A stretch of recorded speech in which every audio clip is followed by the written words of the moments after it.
Someday you may find yourself alone, without firearms or equipment, in unfamiliar, uninhabited territory, faced with the problem of your own survival. The survival techniques you use depend on what part of the world you are in. In this film, we are not concerned with the Arctic or the tropics, but rather with the North Temperate region, roughly that area located between 45 degrees and 70 degrees north latitude. This area includes a wide variety of different survival conditions, but the variations correspond in similar regions around the world. Certain animals and plants are common to corresponding regions. This film will show you how to recognize, procure, and prepare animals and plants for sustenance in the wilderness. First, you must recognize things that are good to eat. Most plant life and vegetation is both edible and nourishing. Wild berries and fruits are easy to recognize as wild relatives of those with which you are familiar. Edible nuts are the most sustaining of all forest foods and are found throughout the world. The inner bark of trees, like poplars, birches, willows, and some species of pine, is edible. Don't overlook mosses and lichens like this, sometimes called Spanish moss. Roots and herbs are one of your most important food sources. Look for young ferns in shady, wooded areas. Their tender shoots are good to eat, and none is known to be poisonous. If you are near the ocean, seaweed provides a source of food. And further inland, in freshwater lakes and ponds, you will find many edible water plants. Do not eat mushrooms because it is extremely difficult to distinguish the poisonous from the edible varieties. Remember, if you are in doubt about the edibility of vegetation, eat what the birds and small animals select for themselves. Most animals afford edible meat. The most easily recognized are the larger quadrupeds common to the area, such as these deer, elk, or moose. Such animals as mountain sheep are good to eat. Wild rabbits are generally plentiful. And you can often find squirrels, opossum, coons, and other small mammals living in hollow trees. Mice, rats, and other rodents may not be appetizing, but they yield nourishing meat and are easy to obtain. Remember that insects like this grasshopper are abundant throughout the world, and many are edible. Grubs are plentiful, and so are termites, which surprisingly are very good to eat and are easily found in wooded country. Do not eat caterpillars, however. Many things that creep and crawl make good eating. All snakes are edible, and some freshwater snakes are delicious. You can even eat poisonous land snakes with safety. Lizards are found almost everywhere, and their flesh is good to eat, tastes like chicken.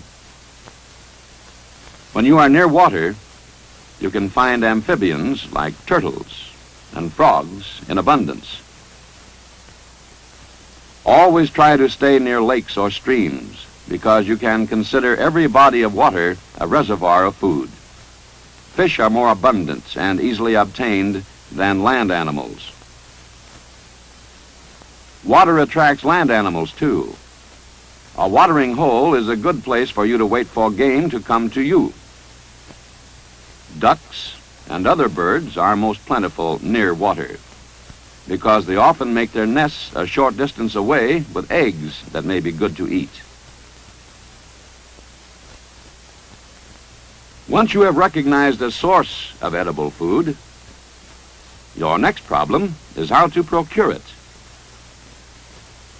Plant life is most easily obtainable, so it is usually best to satisfy your hunger with vegetation before planning ways to hunt or trap game. Don't hesitate to dig for roots, because many plants store starch underground. Always select young, tender leaves in preference to old ones. Cut away the outer bark of trees to get at the white inner bark. Be careful of thorns, needles, and plants that are poisonous to the touch. Large animals can be speared or shot with an improvised bow and arrow. Your greatest advantage in hunting is to see your quarry before it sees you. Always try to stay downwind so that the animal doesn't pick up your scent. In the woods, move slowly, stop, and remain completely motionless often. Look for tracks and fresh droppings. If they lead you to a watering hole or feeding ground, take cover and wait for game to come to you. Keep the sun behind you, but never silhouette yourself on a skyline. Aim for the head, the neck, or just back of the animal's shoulder, because these are the most vulnerable spots. Tiny, slow animals like mice, or voles, or lemmings are found under logs and in matted or dead grass. You can club these small mammals or step on them. Small, fast animals like rabbits and squirrels are most easily trapped. There is no catch-all trap. What you use will depend on the particular animal you intend to catch. A snare is a noose which will hold or strangle any animal caught in it. It may be hanging or fixed to a stationary object and fastened where the animal will get caught and strangled while struggling. There are many variations of the deadfall, and it can be used to trap both birds and animals. A tethered live bird makes a good decoy, and you can make an effective animal distress sound by kissing the back of your hand. Birds and animals are creatures of regular habits. The fundamental principle of trapping is to determine from past observation what the creature you want to trap is going to do, and then catch him doing it. There are many methods of catching fish, and you are familiar with most of them. Early morning and late afternoon are generally the best times to fish with bait. Fish in small, shallow streams when possible. And remember that fish usually congregate in pools and deep, calm water. Look for bait in the water and select things like minnows, fish eggs, and worms. Hooks can be improvised from any piece of metal, shell, or wood. You can make lines by twisting plant fiber or bark. If you have extra hooks and lines, you can attach them to low-hanging branches and leave them in the water overnight. You can reach under rocks or undercut banks and catch fish with your hands. Or improvise a scoop net from your clothing or any other material. Where fish are large and numerous, spearing works well. Use any straight sapling with a hard core and harden the point by lightly charring it in the fire. Once you have obtained your food, it is usually necessary to prepare it for eating. Some food, such as these nuts, can be eaten raw, but most things taste better and are safer when cooked. Remember, the best cooking is done over a bed of glowing coals, not a flame. Without utensils, your best cooking methods for meat and fish are roasting or broiling, or baking in a pit, or wrapping with clay or leaves. Succulent fruits, leaves, stems, and buds are best boiled if you can make or obtain a container. Frequent changes of water will eliminate undesirable tastes. Roots and tubers are most easily baked or roasted. In preparing large game, hang the animal head down and slit the throat in order to drain the blood. Remove the entrails and the glands in the anal and reproductive regions. Animals larger than a domestic cat should be cut into pieces, boiled, and then roasted or broiled. All meat should be broiled as quickly as possible. Slow roasting makes tough meat tougher. Always cut meat into small pieces before cooking. Small animals and birds may be cooked whole or in part. If you have fruit, stuff first and then bake or roast.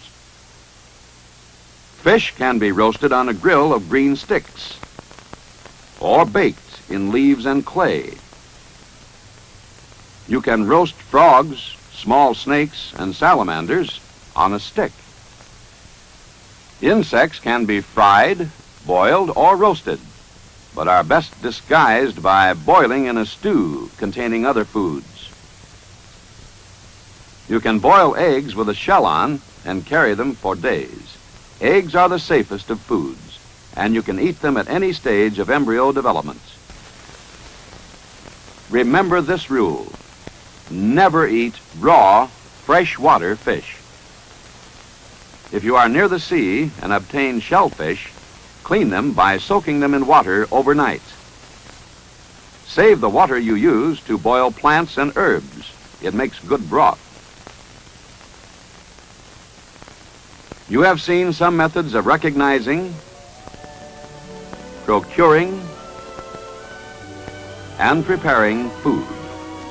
Keep in mind two basic rules. First, when in doubt, eat what the birds and animals eat. Second, cook all meat and fish to kill flukes and other parasitic worms which can do you much harm. Birds, animals, and plants are plentiful in temperate areas around the world. And since no birds or mammals are poisonous to eat, you can live off the land with ease in the North Temperate region.